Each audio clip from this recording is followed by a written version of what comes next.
中山係中國著名嘅僑鄉，擁有100幾萬名港澳台同胞同埋海外僑胞，分佈於全球近100個國家同地區。但係無論佢哋走幾遠，總係有一條紐帶牽繫住遊子同家鄉嘅感情，嗰個就係僑批。正如電影《給阿嫲的情書》所言，心有所寄，身若比鄰。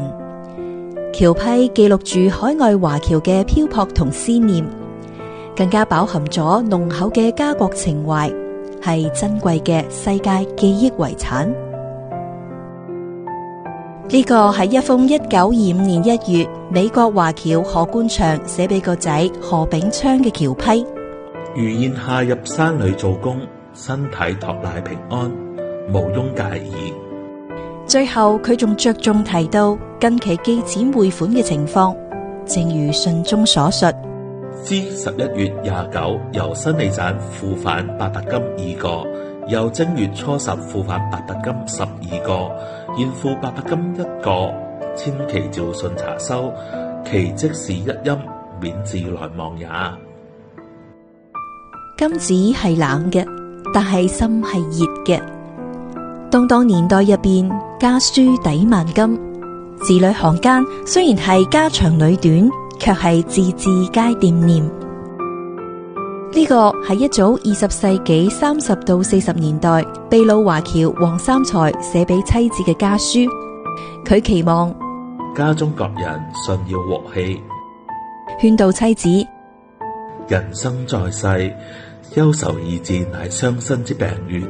總之，預後之事切不可掛懷。1948年12月23日嘅晚上，對旅居印度尼西亞嘅華僑禮能嚟講，注定係一個不眠夜。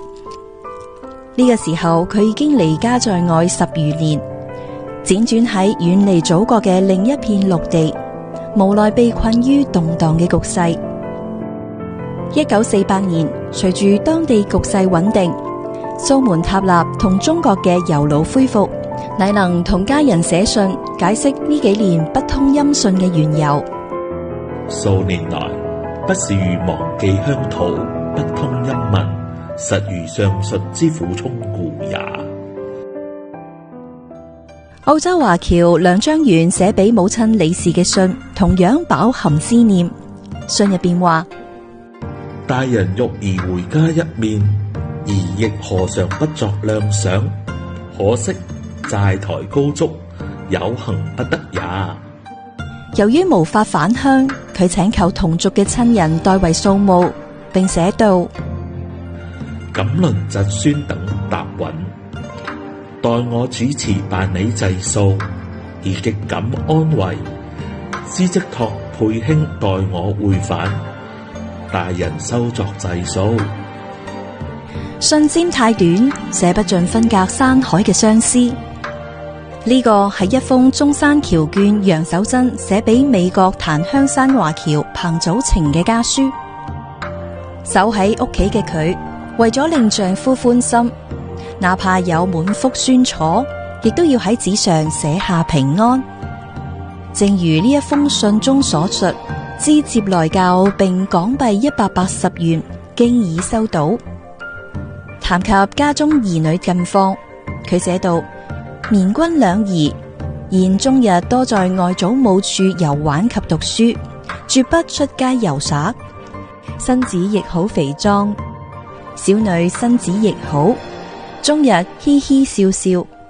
同時，佢對寄翻去嘅僑匯做好分配，正如信中所講，現已代送5元與家祠作茶資，足代含謝，十分欣喜。短短嘅一封家書，再現咗彭祖晴同妻子楊守珍之間嘅思念同關愛之情。呢個亦都係成千上萬中山華僑同家鄉親屬書信來往嘅真實寫照。江海有岸，團圓可盼，一封封寫俾阿嫲嘅情書，支撐住佢哋走過艱難歲月。如今佢哋化作博物館入邊嘅泛黃紙片，但溫情從未褪色。記憶依然鮮活。